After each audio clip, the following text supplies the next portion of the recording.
Bigyan yung tata dyan, special delivery, free shipping dyan. Ha? Pag 1 year to pay 200.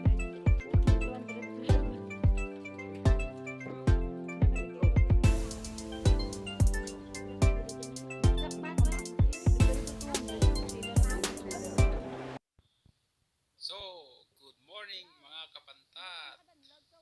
Ito na, nag-harvest na kami ng first time na alaga namin, hito. So, sa loob ng 88 days, yung 250 pieces namin na fingerlings ay naka-harvest kami ng 24 kilograms.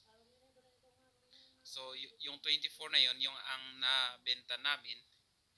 Tapos, yung iba, inulam na lang namin.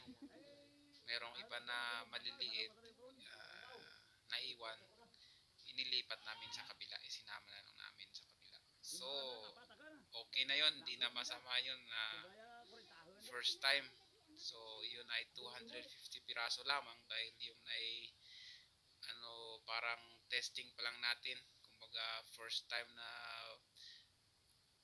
pag-aaralan muna natin kung kaya ba, kung mag-successful ba. So, sa panahong iyon, lumaki naman yung alaga natin, ayos naman, at na-dispose naman natin ng sa 250 piraso na yon, nakapag-dispose naman ng 24 kilograms. So, hindi na masama. Ayos na rin yon mga kapantat. Thank you. Sa uulitin naman, medyo dami-damihan natin. Thank you.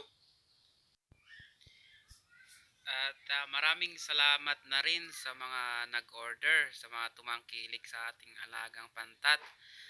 Medyo pasensya na sa mga iba na hindi nakakuha. Maraming na-order. Pero hindi kinaya ng ng inalagaan natin, hindi umabot kasi ang nangyari mas marami pa palang order kaysa sa yung inalagaan namin. So kulang yung inalagaan namin. Sa susunod naman bawi tayo mga kapantat. Thank you very much na lang sa susunod.